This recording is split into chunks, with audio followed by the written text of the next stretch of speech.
All right, first off, I just want to thank everybody for coming out this afternoon. Obviously, very, very excited to be here, very excited to be in this position. First off, I want to thank President Sands, Whit Babcock, the entire athletic administration here at Virginia Tech for having the faith and confidence in me to lead Virginia Tech wrestling into this new chapter and into the future. Very excited about the opportunity. It's always been a goal of mine to be a head coach. To be able to do that at Virginia Tech, a place that I call home, is incredibly exciting to me, and it's an opportunity that I'm taking very, very seriously, and I'm going to attack every part of this job. Want to thank my family, my wife Jen, for being there for me the last 18 years, especially the last 40 or so days throughout this transitional process. It's been a lot of fun. It's been a lot of work, but you know, she's been a big part of what we've done as a family, so I want to thank her. Also want to thank our staff here at Virginia Tech. I feel like we did a really good job coming together as a staff, coming together as a unit. Our team members and every member of our organization, not just the wrestlers, but all of our support staff as well, for coming together and kind of finishing this thing strong. So what I can tell you is I've been here for 11 years, and the goals and expectations of this program are not going to change. Okay, our goal is to produce individual national champions. Our goal is to produce a team national championship. Our goal is to compete for a trophy at the NCAA tournament every single year. So none of those expectations will change. We will still continue to recruit the best student athletes in the country. Student athletes that fit the profile of what we're looking for, fit everything about Virginia Tech wrestling, and we will just continue to move forward. So that being said, I'll just open it up for questions. Coach, Tony, to follow up on what you just said, I guess now that you're the head coach, how do you go about achieving those goals for the program? You know, any differently, or you know, what's your mindset toward achieving those goals, and also what's the kind of status of the rest of the coaching staff? Well, obviously, as far as achieving those goals is concerned, it's a lot of work. Our approach isn't going to change much. I mean, I've been a big part of the day-to-day operations here at Virginia Tech for 11 years. Obviously, I've worked really closely with Coach Dresser over those 11 years, and feel like my footprint or my stamp is on this program. So in terms of the day-to-day operational stuff, not a lot's going to change. We'll continue to do the same stuff. And it's just, at the end of the day, it's about work, getting up and working hard every single day and trying to improve. So I think if you take that approach every day, you can get a lot better over the course of 365 days and certainly over the course of 4 or 5 years. And that's what we tell our guys.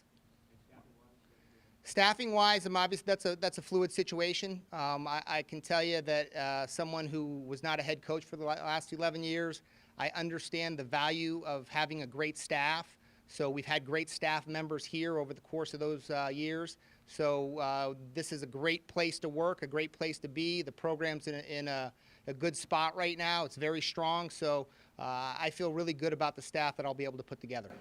Mike? Kevin, especially the last few years, talked about your role as almost the main guy on the mat, you know, instructing the athletes, and he had said he had took on more of this promotion and trying to. How comfortable are you with some of that off the mat stuff? Because obviously, technically on the mat, you're very strong. How do you feel about doing the promotion stuff and some of the weird stuff that Kevin tried to do? I feel good about it. I mean, obviously, the role is going to change, the job is going to change. So I was fortunate enough to learn a lot in my 11 years here and how we built this thing, not only from a wrestling standpoint, but from a fan base, from a booster standpoint, and I feel very comfortable moving into that role. I feel like I have great relationships that I've developed here over the course of the last 11 years that are going to help me in those areas. So I'm excited to tackle those challenges, and to be honest with you, I was ready for it. I was itching to, you know, move on from being an assistant coach and moving into a head role, so I'm very excited about it. Did Dress talk to you at all about coming with him? I mean, obviously, the chance to be head coach. I kind of let him know right off the bat. You know, I've passed on opportunities to leave Virginia Tech as an assistant coach, good opportunities. The next move for me was going to be as a head coach, so I guess I didn't see it being at Virginia Tech, quite honestly, but I'm obviously very excited for how things worked out. You had a unique vantage point of seeing this program build from a point that people were talking about maybe it wasn't going to exist anymore. You mentioned the commitment to it now. How strong is that commitment, and do you have everything at Virginia Tech that you need to get over that hump? Absolutely. You know, I mean, this is a great place. There's a reason we went from where we were to where we are currently. And the next step, is it hard? Absolutely. There's some great teams and great programs and great coaches out there. But I'm very comfortable with the resources that we have, with the institution that we have. This is an easy place to draw people to. People want to be here. So I guess the answer to that is yes. I mean, I think we've got everything in place to make that next step. Mark? Given your limited head coaching experience in the past, I guess how uncertain or nervous or were you about getting this job, and how surprised were you or not, pleasantly surprised to get the nod? I can tell you this.